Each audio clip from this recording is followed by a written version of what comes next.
Welcome to our YouTube channel. In this video, we will guide you through the process how to fix Nanit night vision not working. Okay. So guys, if you are facing this issue, don't worry. We are going to solve this issue by each step. First of all, you start the camera. Confirm that your Nanit receiving power. The camera must be powered on, working and fully attached to the stand mount.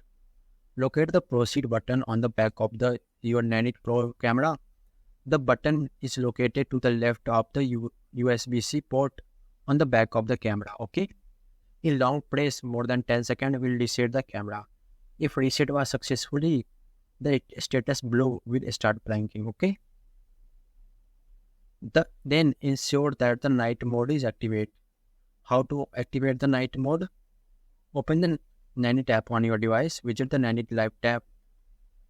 Tap the three dot icon located in the top right corner of the Live tab. Toggle to night mode and on the position. Okay. And check the red light. After activating the night mode, observe the Nanit camera to ensure that the red light indicating night version are illuminated. The presence of these red light significant that the night vision mode is active or functioning properly. Okay. And then verify that the LED light on the camera. Make sure the room is dark. Check if the red IR light on the front of the camera are illuminated. If the LED light are not illuminated, try resetting the camera to its default setting. And verify the bandwidth. Verify the bandwidth is sufficient and the connection is stable.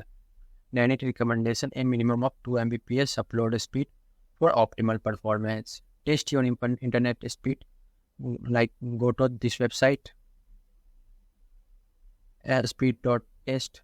speed.net and test your website. Like click on this go and test how much fast your internet speed is. Okay.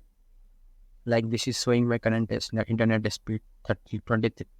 Okay. And if the connection is slow and unstable, try resetting your router to contact your internet service provider. And then check the installation. Measure the wall mount. Gently press the baby crib toward the Nanit until the base of the crib begin touch Nanit leg. Ensure the wall mount is measured correctly and installed at the correct height of the optimized camera positioning. Okay. And if all of this step is still not working for you, you can contact Nanit support. Visit the Nanit website, and here you can see email or contact with them. Okay. So this is the all step. Thanks guys.